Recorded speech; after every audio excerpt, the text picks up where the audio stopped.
In this video, we will be installing OWASP WebGoat on our Kali Linux. So what is WebGoat? WebGoat is a deliberately insecure application that will allow you to test the most commonly found vulnerabilities in a Java-based application. So think of it like a learning playground where you can test out different types of web attacks. Two huge warnings before we start the installation process. First, disconnect from the internet while you're using this program.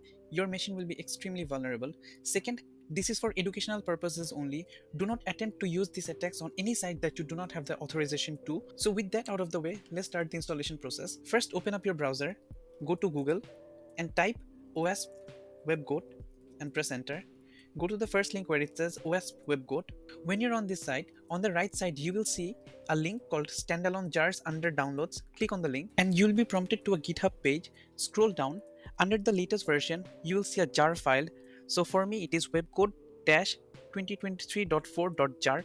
Click on the link and your download of the jar file will start. Wait for the download to get finished. After the download is finished, go back to your terminal and change to the directory where your file got downloaded to, cd downloads, and I can now confirm that my file has been downloaded successfully. Next, you need to have Java installed on your system.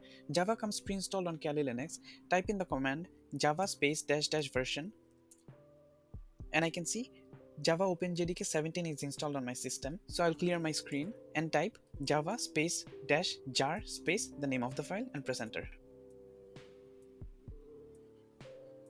And I can now see this is the place the server is being hosted on. So copy this, go to your browser and paste in the address. It's hosted on port 8080/webgoat, so it can also be localhost colon 8080/webgoat and press enter. Click on register yourself as a new user. Type in your username and password and click on agree with the terms and condition and sign up. And I can now see I logged in successfully. That is how you install WebGoat on Kali Linux. Thank you so much for watching the video.